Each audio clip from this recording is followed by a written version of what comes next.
Hello, everybody. Welcome to the Joe Pometto Law Show. I had a few thoughts today that I wanted to share in a video. I stated before that I wasn't going to make this show that political, but it's probably impossible with the nature of the show to be completely apolitical. So today I have a little comment on politics, and it has to do with Western Pennsylvania and the Electoral College. Before I get into that, if you enjoy this video, subscribe, like, comment, and share. I really like getting comments, and all of it helps me keep this video thing and the Joe Pometto Law Show going. So, you know, I'm having some thoughts today. I'm starting to think about the 2020 election as the Democratic field has filled out. President Trump has sort of launched his campaign. And, you know, I'm sitting here and I'm thinking to myself, well, you know, we have the Electoral College in the United States. And the majority of states in the Union are reliably going to go one way or another. There's a handful of, I would say, maybe 8 to 10 states in the United States that can swing. Many of those states are small states, and therefore they're fairly inconsequential unless a candidate can win several of them. For example, Colorado, Nevada, New Hampshire, small swing states. So, you know, you got, so first what we're doing, you got about, you got 50 states, all right? 40 of them, we know which way they're going to go. So we're down to 10 states that actually matter. And about half of those states are so small that it reduces their significance greatly. So we're down to a handful of important states that will swing the entire election. Those states, in my opinion, are Ohio, Florida, Pennsylvania, Michigan, and perhaps an argument to be made with Virginia, which used to go red and now goes blue, but could probably go either way. It's also a large state. However, I think more so than Virginia, we got 4 primary swing states: Michigan, Ohio, Pennsylvania, and Florida. Now, the top 2 of those 4 are Pennsylvania and Florida. And I say that because they have more electoral college votes than Ohio and Florida. Pennsylvania has 20. I believe Florida has 29. And Ohio and Michigan both have less than 20. I believe Ohio is 18. Michigan is right in that range. So it's close. But Florida and Pennsylvania both have more. Now, Florida is, so we're down to looking at the 2 most important states for the 2020 election. I would argue, in my opinion, are Florida and Pennsylvania, because they are the 2 largest swing states, and they could go either way. Now, Florida is probably the most important state because that 8 more electoral votes than Pennsylvania is a big deal, okay? But here's the thing about Florida is it's a large state, and the blue and red regions of the state are dissipated across a very large territory. I mean, Florida doesn't look that big on a map, but man, it's got a lot of coastline. It's got a lot of area, and it's very different and diverse. I lived in the Panhandle of Florida, you know, the redneck Riviera. It was beautiful there. I loved it. But it's very different culturally from South Florida. You know, Fort Lauderdale, Miami, and even parts of South Florida are culturally different from other parts of South Florida. You're talking, you know, the Naples area, Fort Myers area. It's a very large and diverse state. Okay, so for a presidential candidate, they really have to campaign all over the state. Okay, they got to campaign all over the state in Florida to try to swing that state. It's grueling. It's grueling.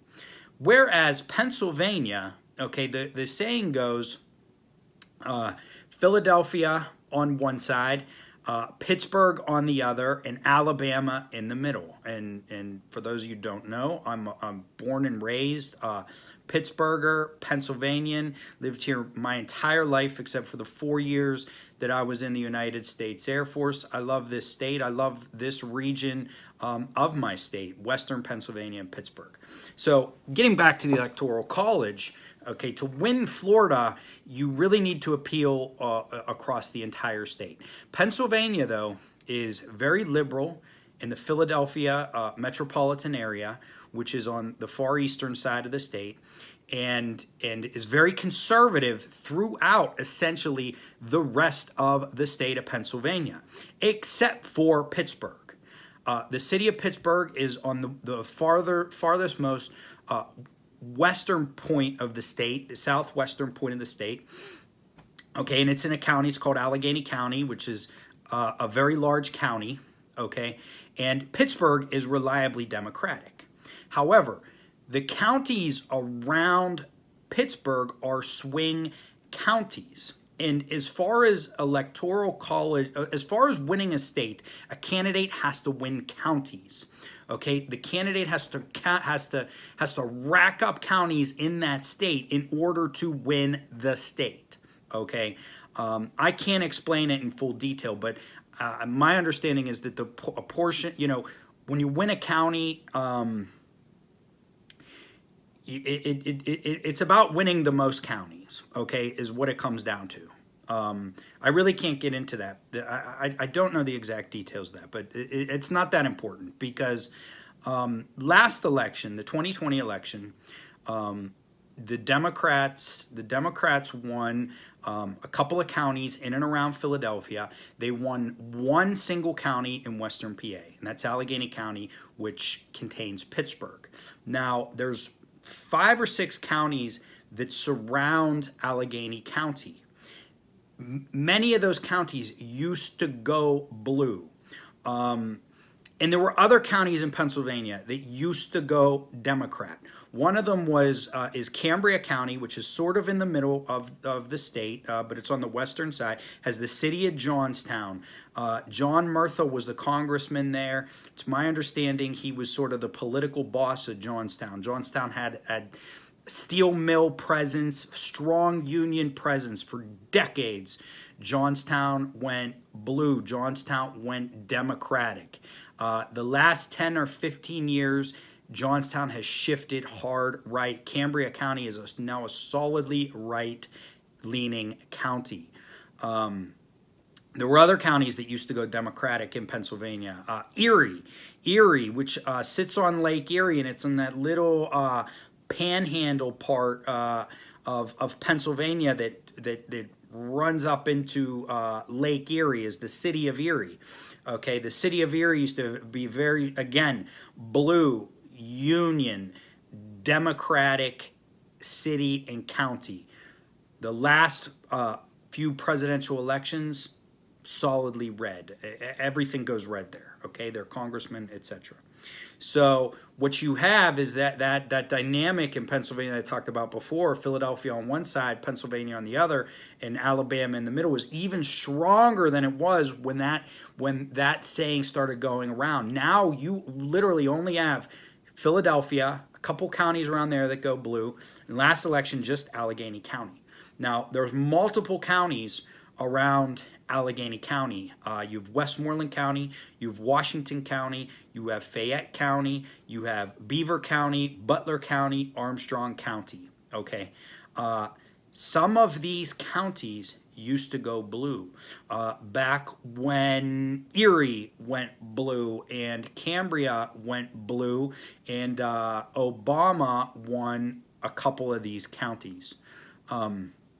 However, for Trump, they all went red except for Allegheny County. So the point I'm trying to make here is that you know, I'm a native of Pittsburgh in Pennsylvania. Those 5 counties that surround Pittsburgh are, in my opinion, perhaps the most important counties in the country, because if you can swing the counties around Pittsburgh and in Western, if a candidate can swing the counties around Pittsburgh and Western Pennsylvania, they can win the whole state of Pennsylvania. And if you win the whole state of Pennsylvania, you likely win the presidential election, okay? Also, as I said before, Florida's a bigger state, but with Florida, you got to run all around the state, okay, to try to swing that state. Western Pennsylvania, let me tell you, they all cluster. Pittsburgh's sort of on an island, okay, because there's not any major metropolitan areas around Pittsburgh. You know, we have a distinct accent here, which I happen to love, but people sort of laugh at. We're sort of a mixture of Appalachia and the Midwest, and it's a very much its own culture here in Pittsburgh within the United States. All right, and you got these five. You got Allegheny County, the city of Pittsburgh in the middle of that county. These 5 counties around Allegheny County. If a candidate comes and pounds their message in Pittsburgh and in these counties, it's a very central location that this candidate can go to, okay, and just be punching above their weight when it comes to the Electoral College and the impact of the election. Okay, you could go to a state like Colorado or New Hampshire and campaign all around there, okay? It's not the same impact. The war is won in the swing states. The war is won in the large swing states. And the biggest battleground of those swing states, in my opinion, is Western Pennsylvania, Pittsburgh, and the 5 and 6 counties that surround the city of Pittsburgh. Now, the city of Pittsburgh itself is very liberal. It's very blue. However, a candidate on their strategy should be going to Pittsburgh. Trump's already been to Pittsburgh. Biden has already been to Pittsburgh. I don't know about the other candidates, but you're gonna see it. You're gonna see it. Okay, but by going to Pittsburgh, you can attract and get your message out in the local news stations all around the city of Pittsburgh. So you should expect to see a decent amount of coverage of the presidential candidates campaigning in and around Pittsburgh. However, more important than actually being there and going to Pittsburgh, while that's an important part of a strategy, in my opinion, is crafting a message that will resonate with Pittsburgh and Western Pennsylvania. Now, say what you want about President Trump. He crafted a message in the last election that spoke to people in this region. You know, this region used to be a booming region. Pittsburgh in the 1950s was one of the largest cities in the country. The heart of steel manufacturing in the United States and in the world. In the last 30 years, most of that has gone away. Really rapid deindustrialization of the Pittsburgh area. And with the rapid deindustrialization, there's been a rapid drop in population. There's still a large population in and around Pittsburgh, but not what it used to be. And a lot of the people here have felt the economic impact of deindustrialization over the last 30 years, more so than people in a lot of other parts of the country. That's why we call it the Rust Belt. So with Pittsburgh being at the center of Allegheny County, which is at the center of those 5 counties, arguably Pittsburgh is the most important city for a 2020 candidate to campaign in. And I just think that's an interesting phenomenon because I live here. This is my city. And the more important, though, than coming here, and while I believe that is very important, and this is something that Donald Trump should take note of, Joe Biden, and all the other candidates, is crafting a message that will appeal to people in Western Pennsylvania. And I can tell you, some of the Democratic candidates right now, they're not gonna pack a punch in this area. I just don't see it. I think that they would really have to change their message. Joe Biden is probably appealing to Western Pennsylvanians. You know, Bernie Sanders and Elizabeth Warren have interesting messages as well that may appeal to people in this region. But you got to give it to Trump to a certain degree, because he really crafted his message to have an impact in the Rust Belt in places like Western Pennsylvania. So that's my argument. I think that Pittsburgh is the most important city in the 2020 election. It's also my opinion that that Western Pennsylvania is the most important region in the 2020 election. Whoever wins the majority of the counties, those counties that I listed off, I'm going to list them again. Okay, Butler, Beaver, Washington, Westmoreland, Fayette, and some of the other counties around here, Greene County, but I'm going to go with those: Beaver, Butler, Washington, Fayette, and Westmoreland. If a candidate can win, you know, last time Trump won all of those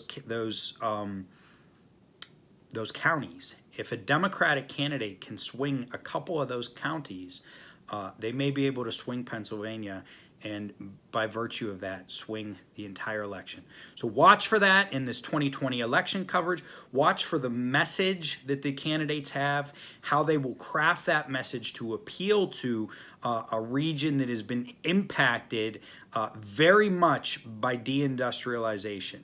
And you know, I think it'll be fascinating to see, because after last election, you know, with Hillary winning in all the polls and winning the popular vote but losing, I think both sides are going to put much more focus on laser sharp focus on the swing states. And Pennsylvania is the archetypical swing state. I mean, it is the swing state of swing states, Pennsylvania and Florida. You know, Florida and Ohio have gone more reliably red, though Florida will flip. Ohio's flipped too. Michigan is like Pennsylvania. It was almost always blue until last election. So watch Michigan as well. But again, Pennsylvania is such a weird place, because there's concentration, there's these pockets of concentration around Philadelphia and around Pittsburgh where the whole state is made. The whole state is made there. I don't know what Michigan's like. I do know Florida is more spread out. So keep an eye on the message. And the truth of the matter is, though, is that the message for Ohio, Michigan, and Pennsylvania is similar. They're all areas hit by deindustrialization. You know, Florida, though, is a lot more complicated than that, much more complicated. Their politics are very different. So I hope you enjoyed this little message here. It's just a thought I was having all day. I put it up on Facebook. I wanted to make a short video about it. If you like my videos, subscribe, like, share, and comment. Subscribe, like, share, and comment. If you subscribe, you'll get updates to my videos. If you like it, it helps my ranking in Google. If you comment, they love comments. Google loves comments. YouTube loves comments. I love comments too. And I can answer every one of them. So any comment that you have, if you put it up there, I will comment as well. And sharing also helps me increase my audience. So if you share on social media, I would very much appreciate it. Thank you.